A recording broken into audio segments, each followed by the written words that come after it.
करते हैं।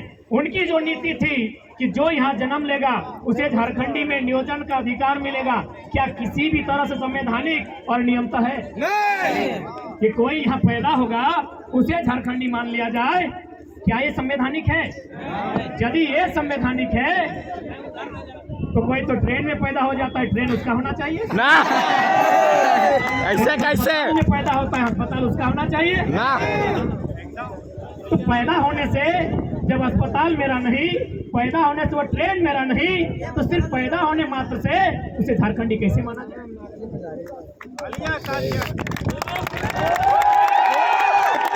वर्तमान सरकार नियम लेके आती है 10वां 12वां पर।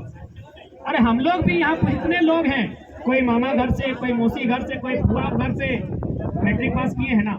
हाँ, तो फुआ घर से, मामा घर से, मौसी घर से मैट्रिक पास करने के बाद क्या मामा फुआ मौसी ने हमको वहाँ अधिकार दिया है? नहीं। तो मात्र 10th और 12th पास करने से पूरे भारत के लोगों को झारखंडी मान लेना कहाँ का इंसाफ होगा? आज लोग बार बार दुहाई देते हैं कि झारखंड की पॉलिसी असंवैधानिक है।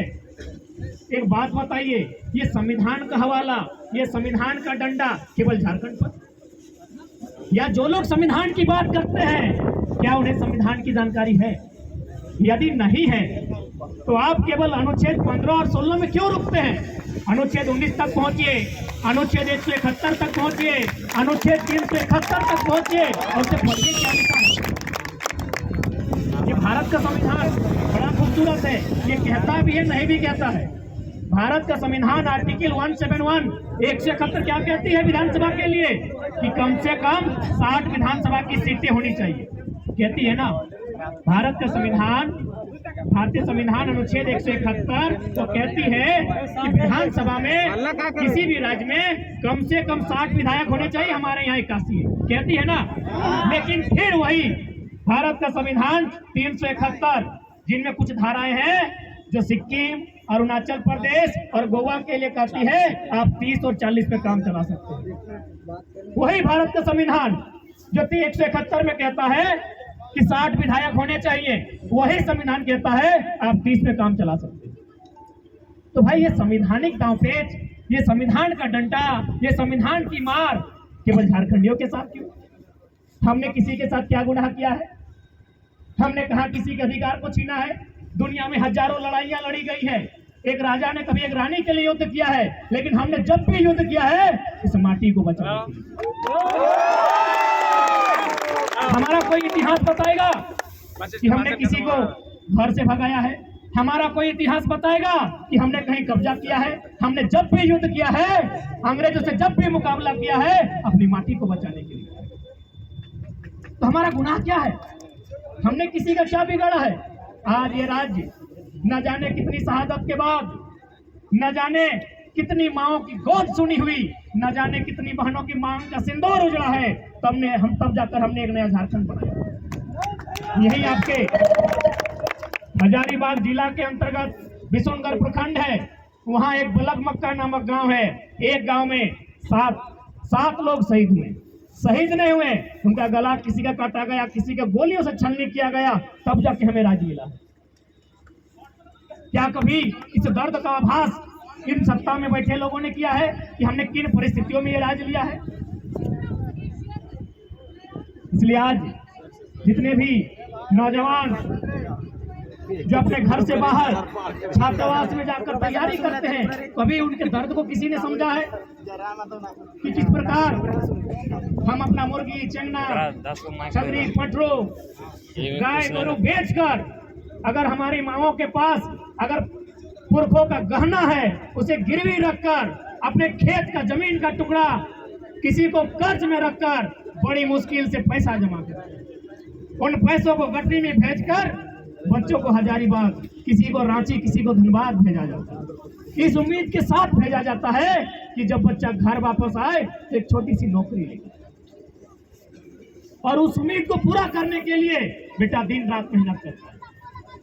वो अपने सारे दुखों को भूलकर, अपने संगी साथियों को भूलकर एक छोटे से लॉज में जहां सबसे कम दाम में उपलब्ध हो पाता है वहां तैयारियां करता है। अपने जीवन का 5 साल, 10 साल, कोई तो 15 साल लगा देते हैं। अचानक उसके पास विधानसभा से एक चिट्ठी जारी होता है कि आपकी सारी परीक्षाएं रद्द कर दी जाए। क्या कभी ने सोचकर देखा है उसके साथ क्या बीतता है? लोग आश्वासन देते हैं कि उम्र की सीमा बढ़ा देंगे। एक बात बताइए, जो लोग थोड़ा सा टेक्निकल एग्जाम की तैयारी करते हैं वे लोग अगर उम्र की सीमा बढ़ा दी जाए तो सक्षम है, लेकिन जो लोग डिफेंस की तैयारी करते हैं उम्र की सीमा बढ़ाकर उन्हें घोड़ा बना देंगे। आज होमगार्ड का मामला हजारीबाग में पेंडिंग है, आज होमगार्ड का मामला धनबाद में पेंडिंग है, वो 2017 की बहाली है। आज यदि आप उनको कह भी देते हैं कि हम आपकी उम्र की सीमा को बढ़ा देते हैं, क्या उन्हें फिर से 5 फीट का हाई जंप करवा सकते हैं? क्या उनसे आप 16 फीट का लॉन्ग जंप करवा सकते हैं? क्या उनसे आप 5 मिनट में 1600 मीटर दौड़वा सकते हैं? तो वास्तव में इनके पास विजन नहीं है, इनके पास मिशन नहीं है, ना इनके पास दूरदर्शी सोच है। इसलिए आज झारखंड के तमाम नौजवानों को, पढ़ने वाले छात्रों को आज एक जगह आकर इस आंदोलन को भागीदारी देना होगा और प्रयास करना होगा। इतना जोरदार हमला हो सरकार पर, या तो सरकार बैकफुट पर जाए या 24 में सरकार कहीं ना रहे।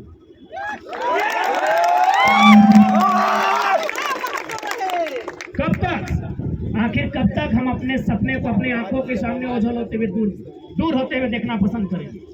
हमने किसी का क्या गुनाह किया? यही नहीं, आज बहुत सारे लोग यहाँ आकर बात रखे बाहरी भीतरी। जी नहीं, जो लोग अगर बाहरी भीतरी का प्रश्न खड़ा करते हैं मैं उन्हें 2-3 उदाहरण दूंगा। जब ये आंदोलन स्टार्टिंग हुआ था, हमें बिहार मूल के एक हाईकोर्ट के जज ने फोन किया था। उन्होंने धनबाद के एक वकील को फोन किया, बोला उस लड़का से हमको बात कराओ। उन्होंने वकील को फोन किया, वकील साहब किसी तरह मेरा नंबर जुगाड़ किया, हमको कॉन्फ्रेंस में बात कराया।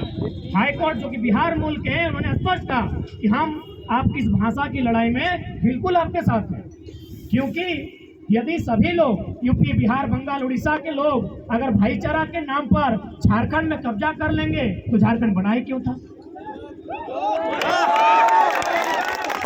ये कथन मेरा नहीं है, बिहार मूल के एक हाईकोर्ट के जज का है, जिन्होंने मुझे लगभग फरवरी महीना में फोन किया था मानव श्रृंखला के बाद। बोला बिल्कुल आपका जो भी लॉजिक आप रखते हैं बिल्कुल सत्य रखते हैं। झारखंड के लोग जिस समय खेतों में, खलियानों में, जंगलों में, बिहड़ों में रहते थे, बिहार में नालंदा विश्वविद्यालय था। आप एजुकेशन को लेकर उनका मुकाबला कैसे कर सकते हैं? वहां विक्रमशिला विश्वविद्यालय था। आप उनके एक ही शिक्षा के स्तर में दोनों को बैठा दिया जाए, आप मुकाबला नहीं कर सकते हैं। तो आपकी लड़ाई बिल्कुल संवैधानिक। एक हरियाणा के जाट नेता का फोन आया जो किसान आंदोलन में सक्रिय थे। उन्होंने भी कहा कि यदि जो लोग झारखंड के दर्द को नहीं समझ रहे हैं और जो लोग इसे बाहरी भीतरी का नाम दे रहे हैं, उनसे एक ही सवाल किया जाए कि पूरा इंडिया एक रहता, कश्मीर से कन्याकुमारी तक हिंदुस्तान एक, गुजरात से अरुणाचल प्रदेश तक पूरा इंडिया एक रहता, और यदि बंगाल के किसी अभ्यर्थी को केरल में मास्टर बना दिया जाता, क्या हैंडलिंग कर पाते? गुजरात के किसी अधिकारी को नागालैंड में इंस्पेक्टर बना दिया जाता, क्या विधि व्यवस्था कंट्रोल कर पाते? तो इस बात को अगर आप समझते हैं तो इस बात को भी समझना होगा, झारखंड की लड़ाई सही है।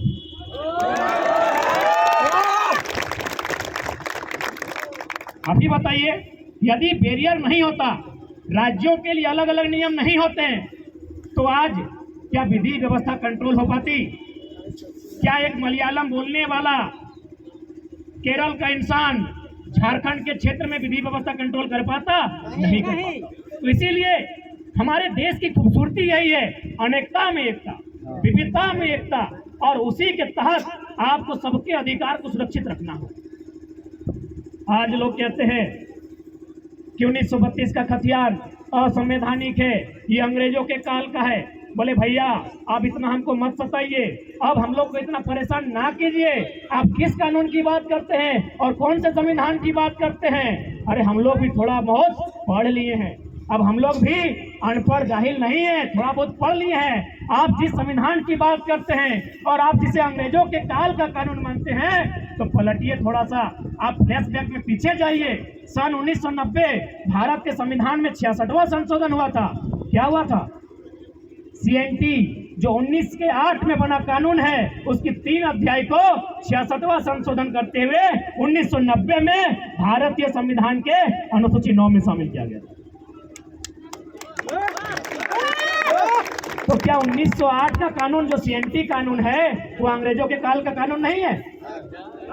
तर्क से बात कीजिए, हम लोग भी पढ़े लिखे लोग हैं, लॉजिकली बात कीजिए कि इसी देश में आजाद भारत में और उसी अनुसूची 9 में, जिस अनुसूची में भूमि सुधार कानून स्थापित किए जाते हैं, कानून नंबर 209 में, भारतीय संविधान अनुसूची 9 में 1990 66वां संशोधन 1908 CNT कानून शामिल किया गया है। तो हम